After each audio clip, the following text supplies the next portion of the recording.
More than 2,800 JFK assassination files are released, hours after Trump claimed he had no choice to keep some secret for 6 months so spies can black out portions. The White House has released 2,891 documents related to the assassination of John F. Kennedy that have long been kept secret.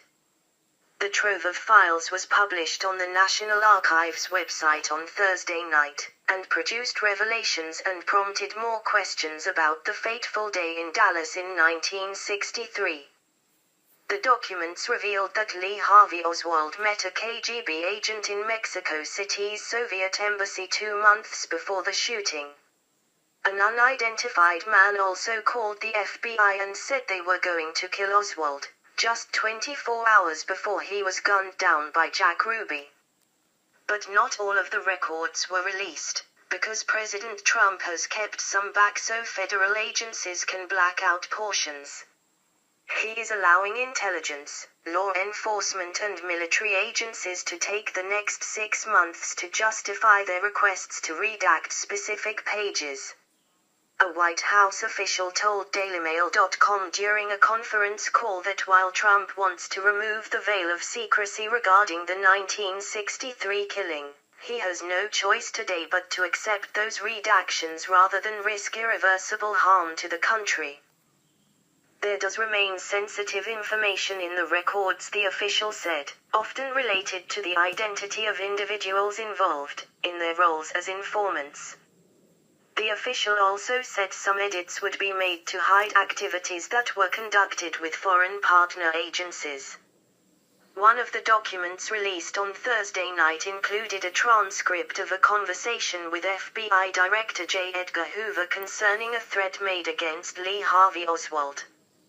There is nothing further on the Oswald case except that he is dead. Last night, we received a call in our Dallas office from a man talking in a calm voice and saying he was a member of a committee organized to kill Oswald, Hoover says. He also says he was assured by Dallas police that they would give the shooting suspect protection, but Jack Ruby managed to kill him on the 24th of November, 1963, 2 days after JFK's assassination.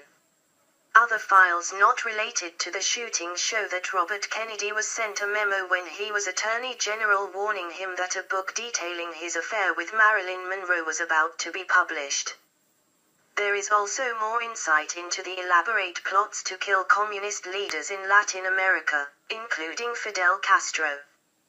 The White House said that about 2,800 files released on Thursday to the National Archives and Records Administration are only those that will be released in full, and agencies will be able to roll out partially edited documents over the next week. The vast majority of the requests came from the FBI and CIA, a White House official said. The administration has essentially kicked the can a bit, a White House aide admitted after a conference call with reporters on Thursday. We can't keep this up forever, he admitted, but it's better to get it right than to do it quickly.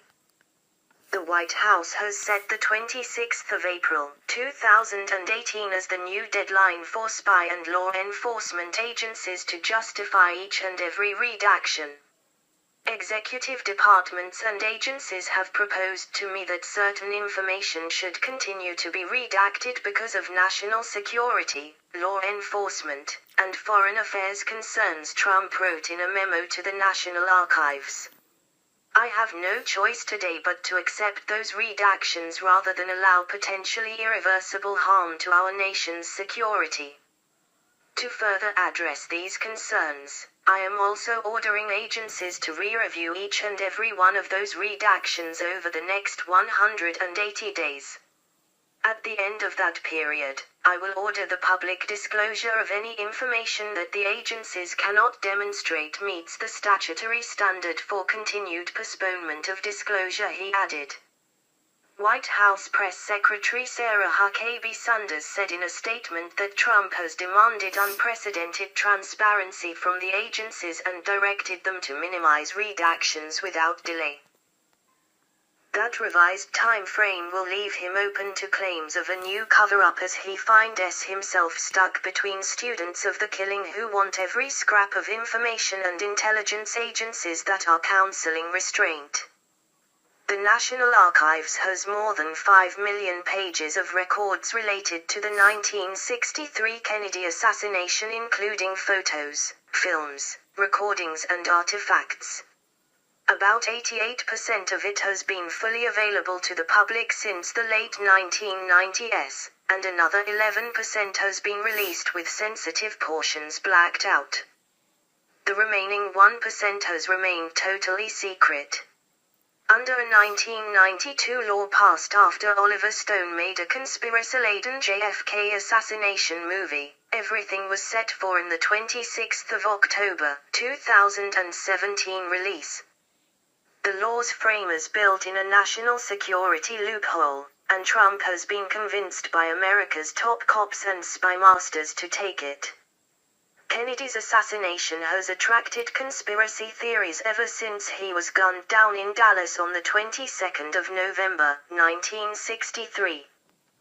Shortly before the Indiana primary election last year, Trump promoted a National Enquirer story about Rafael Cruz, the father of his chief rival at the time, Texas Senator Ted Cruz. The story featured a hazy photograph that it claimed might show Rafael Cruz standing next to JFK assassin Lee Harvey Oswald. His father was with Lee Harvey Oswald prior to Oswald's being, shot.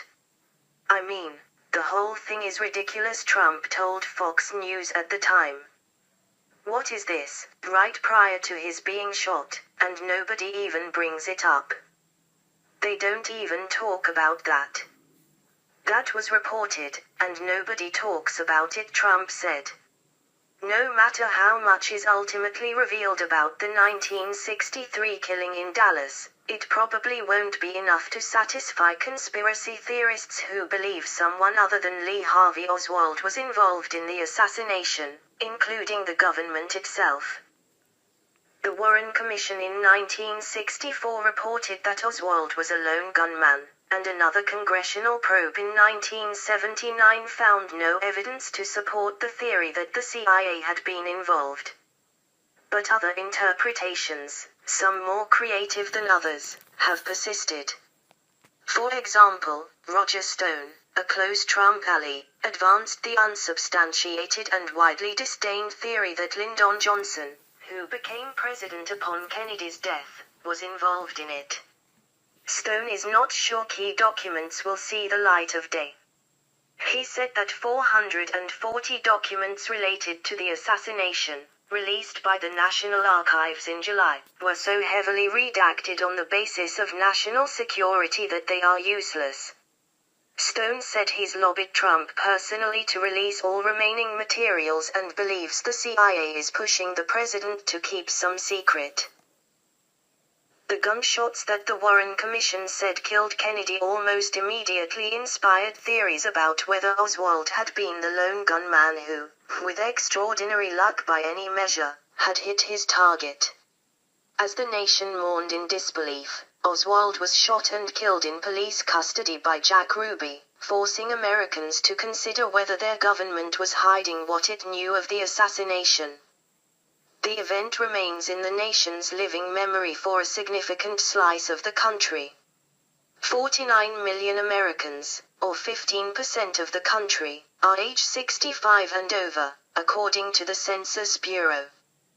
They were around age 11 or older at the time. The Warren Commission did little to settle the matter. Theories abounded that Oswald's murder was a cover-up for a conspiracy or government ineptitude.